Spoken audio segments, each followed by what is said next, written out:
Hello everyone, welcome to our channel Soulmates on the Go. Good morning. আমরা আজকে বেরিয়ে পড়েছি। আজকে জগদ্ধাত্রী পুজো। আজকে আমরা কৃষ্ণনগর রাজবাড়িতে যাব আর তারপর যদি সময় ম্যানেজ করতে পারি দেন আমরা মায়াপুরও ঘুরে আসতে পারি ওখান থেকে। চলো বেরিয়ে পড়ি। আমরা এখন ডানলপ ক্রস করছি। ডানলপ ক্রস করে আমরা রথতলা হয়ে সোদপুরের দিকে যাব, দেন ওখান থেকে কল্যাণী এক্সপ্রেসওয়ে ধরে সোজা কৃষ্ণনগর। দেখতেই পাচ্ছ তোমরা সবাই, এখন মোটামুটি সকাল 8টা বাজে আর ট্রাফিক অলমোস্ট শুরু হয়ে গেছে। এই দিকটা যদিও বেশ কিছুটা ফাঁকা, কিন্তু ডানলপের মোড় দেখে মনে হচ্ছে না আর এত সকাল।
কল্যাণী প্রায় 15 কিলোমিটার এখান থেকে। আমরা এখনো কল্যাণী এক্সপ্রেসওয়েতেই আছি। রাস্তার কন্ডিশন খুব ভালো লাগছে এখানে। একটু আগে একটা টোল প্লাজা ছিল, টোল প্লাজাটা প্রবাবলি এখনো তৈরি হচ্ছে, হয়তো পরে টোল এখানে বসবে। তো আমরা এখান দিয়ে মোটামুটি একেবারে কাঁচরাপাড়া অবধি যাব। কাকিনাড়া ভাটপাড়া ক্রস করে একেবারে কাঁচরাপাড়া যাব। কাঁচরাপাড়া থেকে কল্যাণী বাঁদিকে যাবে। আমরা কল্যাণীকে বাঁদিকে রেখে আমরা ডান দিকে ঢুকবো, ঢুকে আমরা উঠবো হরিণঘাটাতে, এবং তারপর আমরা যেটা বারাসাত থেকে কৃষ্ণনগর বহরমপুর ক্রস করে সেই রাস্তা ধরে একেবারে আমরা কৃষ্ণনগর অবধি যাব। ওয়েদার খুবই ভালো, সুন্দর লাগছে এখানে ড্রাইভ করতে। যারা ড্রাইভ করতে খুব ভালোবাসো তারা এই রাস্তাতে ডেফিনেটলি ড্রাইভ করো। তোমাদের বাইক রাইড হোক বা কার ড্রাইভিংই হোক, তোমাদের এক্সপিরিয়েন্সটা খুব ভালো হবে। আমরা কল্যাণী অলমোস্ট চলে এসেছি। এটা প্রায় কাঁচরাপাড়া। তো সামনেই আমরা ডান দিক নেব, কল্যাণী আমরা ঢুকবো না। একটু আগে আমরা কাকিনাড়া ক্রস করলাম। তো কল্যাণী এক্সপ্রেসওয়েতে যে ফ্লাইওভারগুলো আছে সেগুলো মানে রোড কন্ডিশন খুব ভালো। আমরা যদি বেলঘড়ি এক্সপ্রেসওয়ে বা অন্যান্য এক্সপ্রেসওয়ে দিয়ে, মানে যেগুলো আমাদের কলকাতার আশেপাশে এক্সপ্রেসওয়ে দিয়ে এই রাস্তাকে জাজ করতে যাই, তাহলে কিন্তু খুব একটা ভুল হবে। আমি এর আগে কল্যাণী এক্সপ্রেসওয়ে দিয়ে দুবার গেছি। দুবার যখন গেছিলাম তখন অনেকটা অংশই আন্ডার কনস্ট্রাকশন ছিল। বেশ কিছুটা আগে গেছি, তো চালিয়েছি পুরোটা বোধহয় আমার কাছে এই প্রথমবারই। কারণ এর আগে আমি যখন গেছিলাম তখন আমি চালাইনি, আমার এক বন্ধু ড্রাইভ করেছিল। তো ডেফিনেটলি সত্যি বলছি, রাস্তার কন্ডিশন খুব ভালো। এতটাই ভালো দেখে যেন মনে হবে এই জাস্ট তৈরি হলো এবং আমি যেন প্রথমবার আসছি। সকাল থেকে ঘন্টা 2 ড্রাইভ করার পর আমরা এখন এসেছি বিরোহিতে। আমরা ব্রেকফাস্ট করব। ব্রেকফাস্ট করার জায়গাটা তোমাদেরকে আমি দেখাচ্ছি। এটা অ্যাকচুয়ালি পড়ছে হচ্ছে হরিণঘাটা আর চাকদার মাঝখানে। আর এই ধাবাটার নাম হচ্ছে সরাইখানা কটেজ ধাবা। সেটাকে আমি তোমাদেরকে দেখাচ্ছি। তোমাদেরকে একটু বাইরের দিকটা দেখাই, যেখানে তোমরা বুঝতে পারছো পেছন দিকে সুন্দর মাঠ, প্রবাবলি ধানের ক্ষেত, তার পাশে এই NH-12। আর এই দিকে এইখানে গাড়ি পার্ক করেছি। আর এই হচ্ছে সরাইখানা কটেজ ধাবা।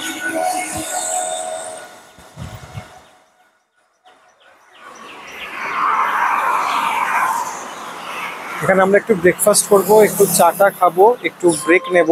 ডেফিনেটলি আমরা একটা ছুটির দিনে বেরিয়েছি, একটু আনন্দ করব।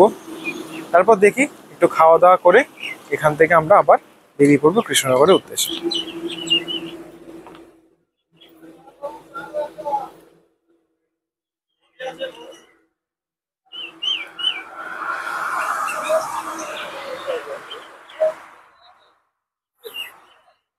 এদের বসার জায়গাটা খুব সুন্দর, বেশ গাছের পালা দিয়ে একটু মোড়া, হালকা ছাওয়াও আছে।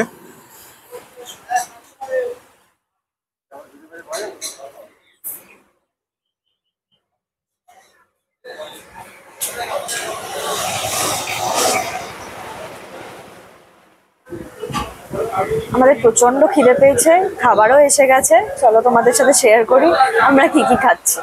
আমরা আপাতত ব্রেড অমলেট নিয়েছি, বিকজ ওর শরীরটা যে খুব একটা ভালো নেই, আমারও তাই। হালকা ফুলকা খাই, তারপর বাকি রাস্তায় আরো কি কি খাচ্ছি তোমাদেরকে দেখাবো তখন।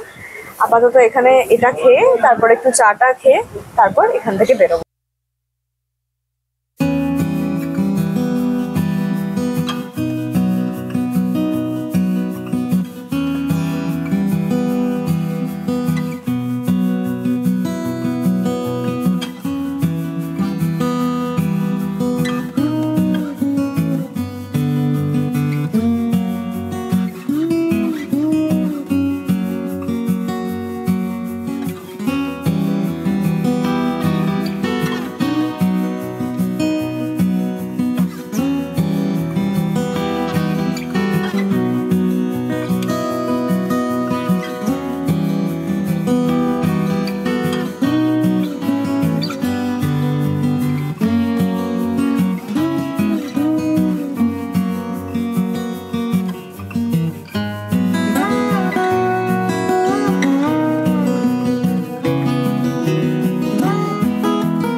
বেরোলাম, তো আমরা আর কোথাও দাঁড়াবো না, চাটা সব খেয়ে নিয়েছি।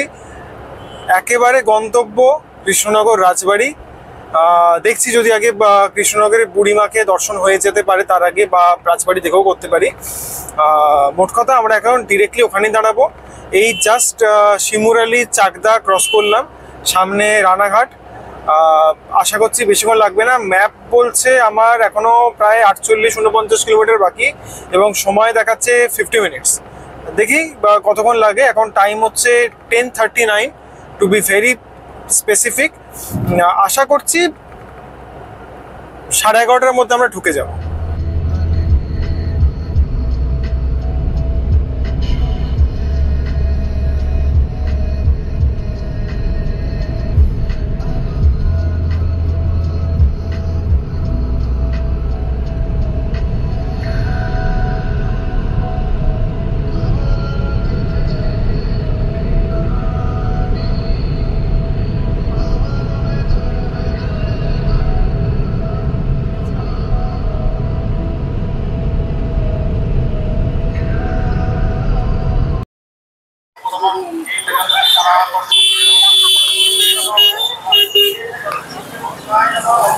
আমরা কৃষ্ণনগর পৌঁছেছি, বেশ কিছুক্ষণ হয়ে গেল।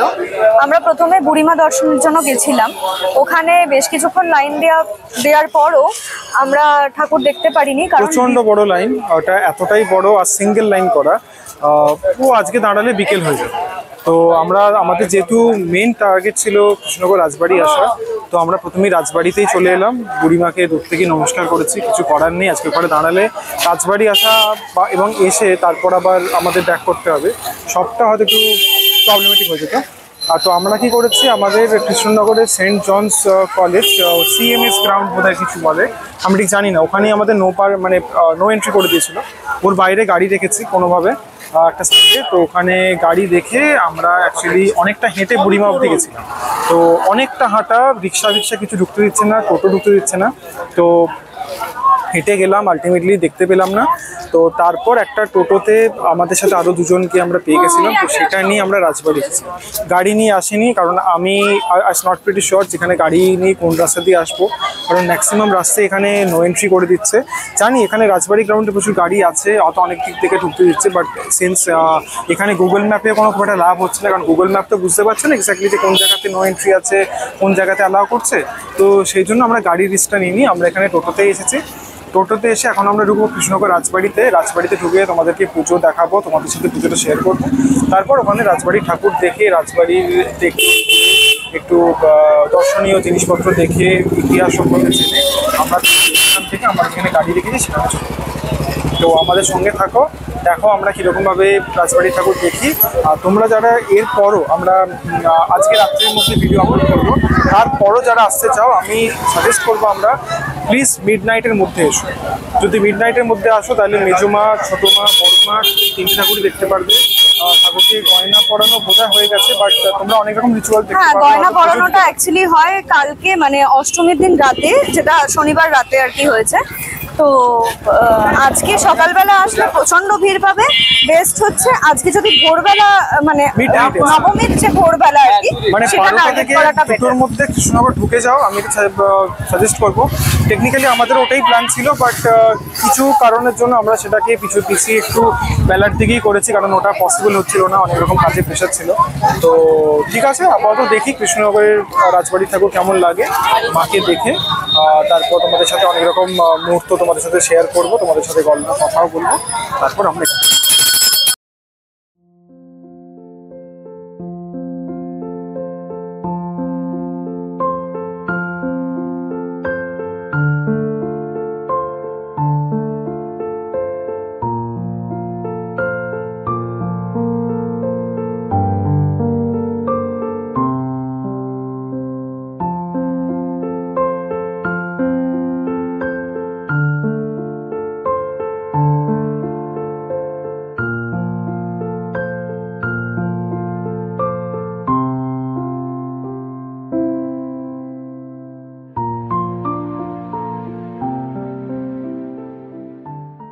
আমরা রাজবাড়ির ভেতরে ঢুকে গেছি, কিন্তু এখানে প্রচন্ড ভিড়। আমি জানি না আমার আওয়াজ প্রপারলি শুনতে পাওয়া যাচ্ছে কিনা।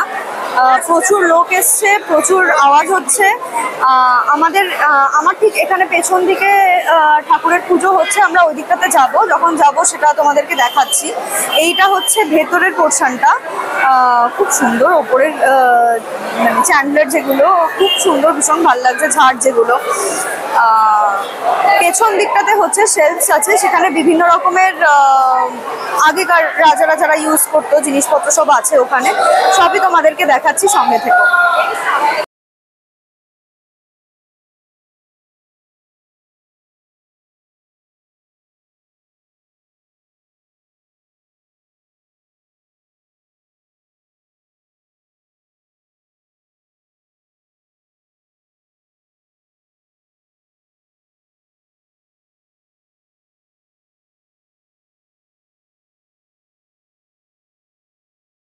এখানে প্রচুর সেলফি তোলার হিড়িক, সবাই ছবি তুলছে, প্রচণ্ড ভিড়টা আমি তোমাদেরকে দেখাতে পারি। এখানে 4 দিনের পুজোই একদিনে অনুষ্ঠিত হয়। চন্দননগরে যেমন 4 দিনে আলাদা আলাদা করে পুজো পুষ্পাঞ্জলি হয়, এখানে একই দিনে পুজো আর পুষ্পাঞ্জলি হয়ে যায়। আমরা এখন দাঁড়িয়ে আছি কৃষ্ণনগর রাজবাড়ির ঠাকুর দালানে। তোমাদেরকে ঠাকুর দালানের ভিডিও দেখাচ্ছি। এখানে এখন লাইট জ্বলছে, তো এখানে প্রচণ্ড ভিড়, এতটাই ভিড় যে এখানে আমি যদি এক্স্যাক্টলি ঠিকভাবে কথা বলি বা ও যদি কোনোভাবে কথা বলে, একটু সাইড না নিয়ে দাঁড়ালে সেই কথা শুনতে পাওয়া খুব চাপ। যতই আমাদের মাইকে নয়েজ ক্যান্সেলেশন থাকুক, এটা চাপ হয়ে যাবে। তো একটু আগেই আমি তোমাদেরকে ঠাকুরের পুজোর ভিডিও দেখিয়েছি, আমি ভিডিও আবারও দেখাবো, কিন্তু তার আগে আমি একটুখানি তোমাদের সাথে একটু ইতিহাসটা শেয়ার করতে চাই। কৃষ্ণনগরের কৃষ্ণনগরের নাম অ্যাকচুয়ালি, যেটা জলঙ্গি নদীর তীরে নদীয়ার অন্যতম বড় শহর কৃষ্ণনগর সদর শহর, তো এর নাম আসেই মহারাজা কৃষ্ণচন্দ্রের নাম অনুসারে, তো এটা আমরা জানি।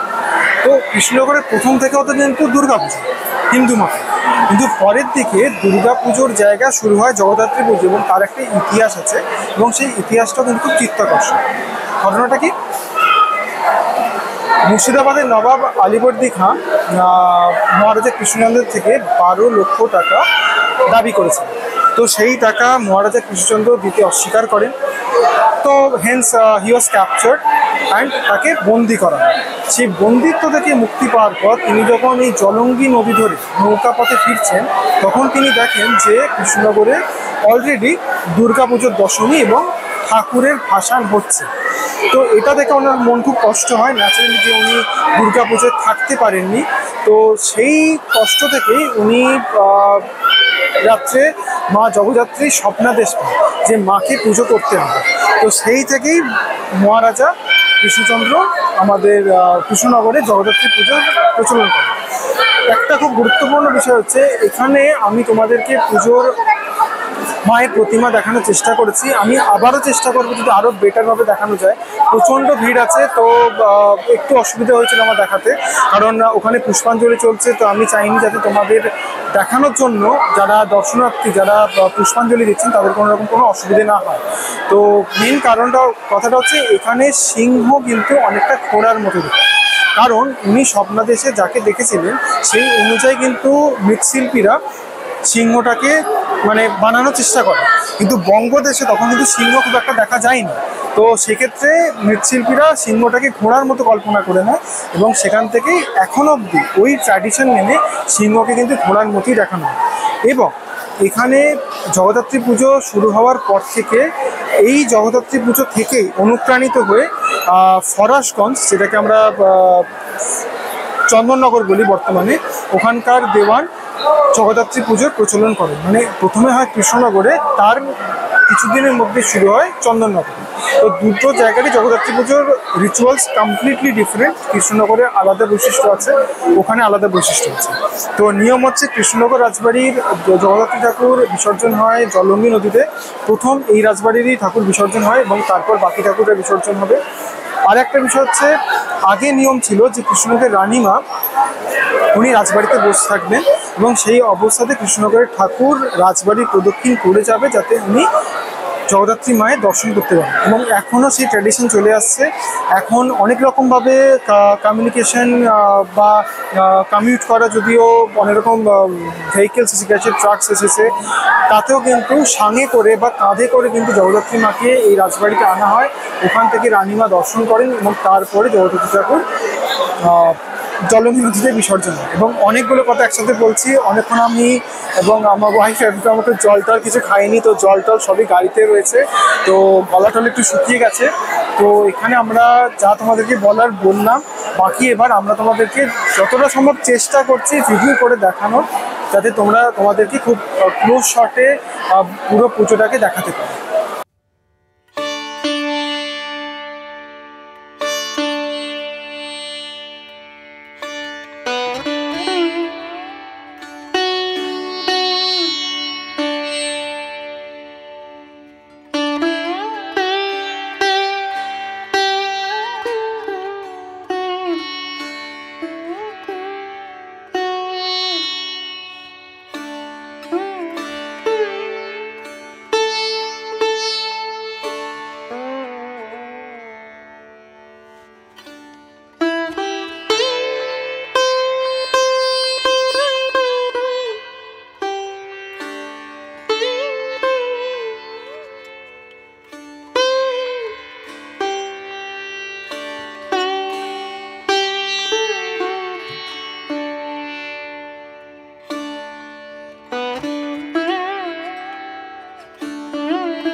দাঁড়িয়ে আছি কৃষ্ণনগর মাদার্স হাটে। আর এখানে আমরা ঢুকেছিলাম, এটা পড়ছে হচ্ছে কলকাতা থেকে কৃষ্ণনগর যাওয়ার দিকে, ডান দিকে পড়বে। আর এটা এখানে যে পেট্রোল পাম্প আছে, এটা কি petrol pump? Indian oil petrol pump আছে। এই পেট্রোল পাম্পের অ্যাডজেসেন্ট হচ্ছে এনাদের প্রপার্টিটা। আমরা ঢুকেছিলাম, এটা হচ্ছে কৃষ্ণনগরের প্রচন্ড ফেমাস সব থেকে বড় রেস্টুরেন্ট বলা হয় এটা। ঢুকেছিলাম, ভেতরটা খুবই সুন্দর, কিন্তু আনফর্চুনেটলি বিভৎস ভিড় থাকার কারণে আমরা আজকে আর এখানে খাচ্ছি না। গেছিলাম ভেতরে, খিদে পেয়েছিল, ও আর আমি একটু একটু করে কোল্ড কফি উইথ আইসক্রিম নিয়েছিলাম, কারণ অনেকক্ষণের লং গ্যাপ পড়েছে। আমরা সকালবেলা সেই সরাইখানায় খেয়েছি, তারপর একটু জল খেয়েছিলাম, কোল্ড ড্রিঙ্কস খেয়েছিলাম, সেগুলো ডেফিনেটলি আমার ভ্লগে আনিনি।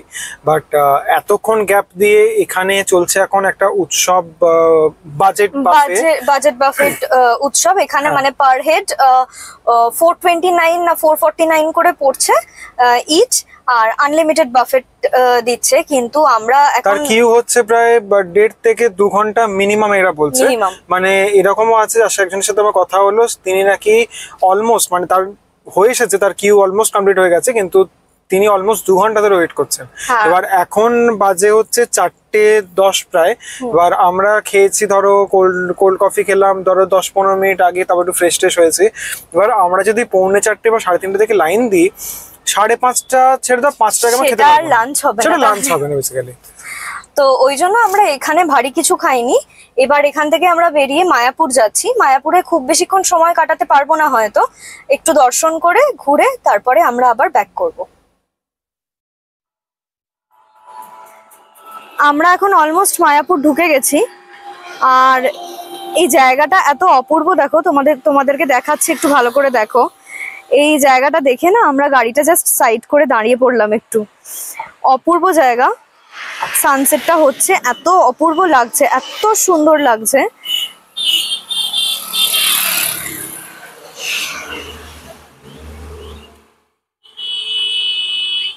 আমরা মায়াপুর ঢুকে গেছি, দেখতেই পাচ্ছ ইস্কন। আমরা যাচ্ছি এখন।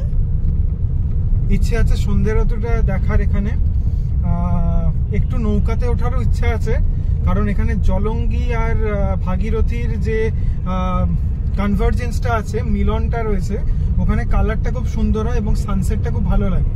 তো সান তো অলমোস্ট সেটেই হয়ে গেছে, কারণ শীতকালের বেলা খুবই ছোট। তো দেখি এখন সামনের দিকটা একটু ভিড়ও আছে, কতক্ষণে আলটিমেটলি পৌঁছতে পারি।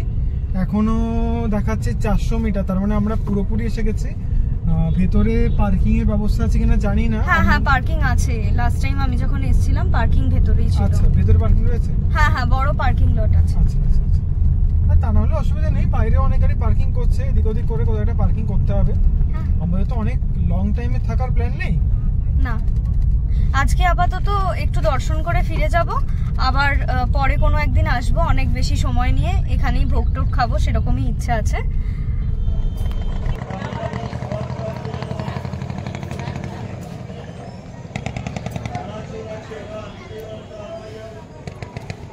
আমরা এই জাস্ট লঞ্চে উঠলাম, কোনো রকমে গাড়িটাকে রেখে সবার আগে এই সানসেটটাকে এনজয় করার জন্য লঞ্চে উঠে এসেছি। এখান থেকে আমরা একটু নবদ্বীপ যাব। নবদ্বীপে একটু ঘোরার ইচ্ছা আছে, আমি জানি না কতটা সময়ের সঙ্গে পসিবল হবে। তারপর আমরা নবদ্বীপ থেকে আবার মায়াপুর ব্যাক করব, করে এখানে সন্ধ্যারতি দেখার একটু ইচ্ছা রয়েছে। আমি টাইমটা সঠিক জানি না, আমাকে ফিরে সেটা জানতে হবে, বা আমি নেটে সেটা দেখে নিচ্ছি, বা তোমরা যদি কেউ যখন বেসিক্যালি ভিডিও আপলোড করবো ততক্ষণে আমরা বাড়িও পৌঁছে যাবো, সো এটা লাইভ তো নয়। যাই হোক,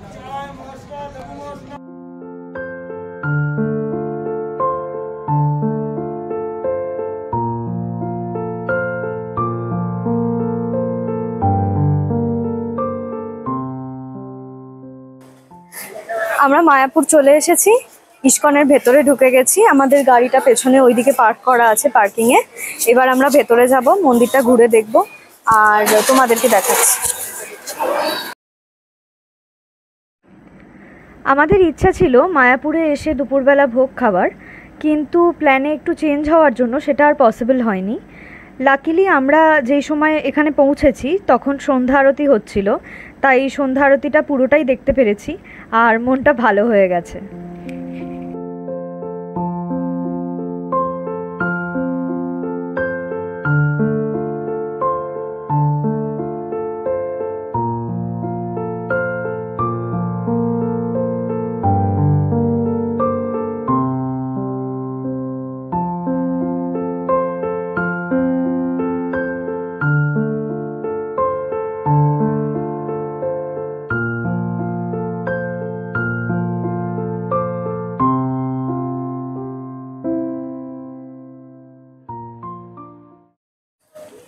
মন্দিরের ভেতর ক্যামেরা এবং মোবাইল অ্যালাও না, তো সেই ক্ষেত্রে আমরা ক্যামেরার ফোন গাড়িতেই রেখে যাচ্ছি। তো মন্দিরের ভেতরটা তো দেখানো সম্ভব না, ওটা নিশ্চয়ই তোমরা আসবে বা এসেছো।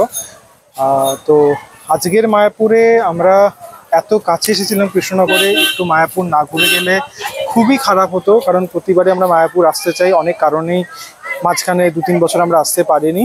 তো আজকে আমরা মায়াপুর আপাতত বাইরে থেকেই তোমাদেরকে দেখালাম। সন্ধে হয়ে গেছে, আমরা অনেক জায়গাতেই এখন অনেক মঠে এখন ঢুকতে পারবো না। পরের বার আমরা খুব তাড়াতাড়ি মায়াপুর আসার চেষ্টা করছি, যখন আমরা পুরো মায়াপুর এবং চেষ্টা করবো কিছুটা যদি নবদ্বীপও হতে পারে, আমরা তোমাদেরকে পুরো একদিন থেকে পুরো ঘুরিয়ে দেখাবো। আজকে আমরা ঘুরে দেখাতে পারছি না, এই জন্য আমরা এক্সট্রিমলি সরি ফর দ্যাট। তো আমরা এখন মায়াপুর থেকে বেরোচ্ছি, আমরা আজকেই ফিরবো এরকমই প্ল্যান আছে, তাই অনেকটাই দেরি হয়ে গেল। আজকের ব্লগটা এখানেই কমপ্লিট করছি, পরের বার দেখা হচ্ছে নতুন কোনো ব্লগ নিয়ে। আশা করছি তোমাদের আমাদের কন্টেন্টগুলো ভালো লাগছে, তাই রিকোয়েস্ট করছি to like, share and subscribe. আর অবশ্যই কমেন্ট করে জানাবে কেমন লাগছে, অবশ্যই ইনপুট দিও, যদি কোনো সাজেশন থাকে সেগুলো আমরা অবশ্যই মাথায় রেখে নিজেদের ব্লগসগুলো কন্টিনিউ করার চেষ্টা করব। টাটা।